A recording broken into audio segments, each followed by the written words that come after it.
அஸ்ஸலாமு அலைக்கும். Welcome to my channel. ரொம்பவே ஈஸியான ஒரு ஸ்வீட் பிஸ்கெட் தான் இன்றைக்கி பார்க்க போகிறோம்.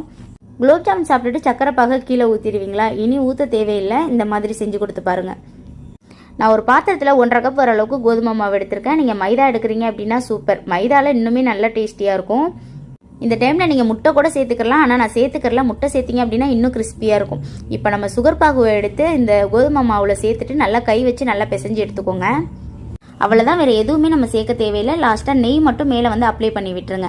இப்போ நம்ம மாவை நல்லா பரத்தி எடுத்துக்கலாம்.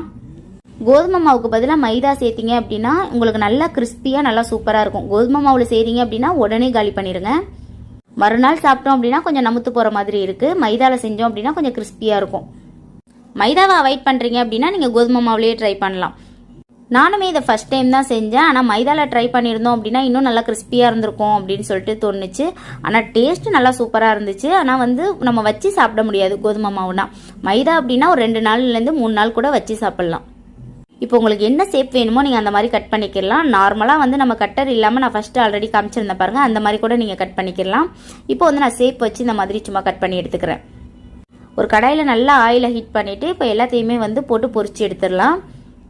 இந்த டைமில் நீங்கள் நல்லா பொரிய விடுங்க. நல்லா முருக விட்டு எடுத்துக்கோங்க. அப்போ தான் கொஞ்சம் கிறிஸ்பியாக இருக்கும்.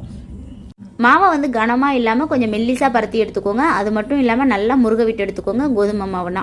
அப்போ தான் நம்மளுக்கு வச்சு சாப்பிட்றப்போ நல்லா கிறிஸ்பியாக இருக்கும். ஸ்வீட் பிஸ்கட் டேஸ்ட்டு உண்மையாகவே ரொம்ப சூப்பராக இருந்தது. ஸ்கூல் விட்டு வர்ற குழந்தைங்களுக்கு இந்த மாதிரி செஞ்சு கொடுத்தோம் அப்படின்னா சூப்பராக விரும்பி சாப்பிடுவாங்க. வீடியோ பிடிச்சிருந்தா ஃபெமினா குக்கிங் லைஃப் ஸ்டைலை லைக் அண்ட் சப்ஸ்கிரைப் பண்ணிக்கோங்க. தேங்க்யூ ஸோ மச் ஃபார் வாட்சிங்.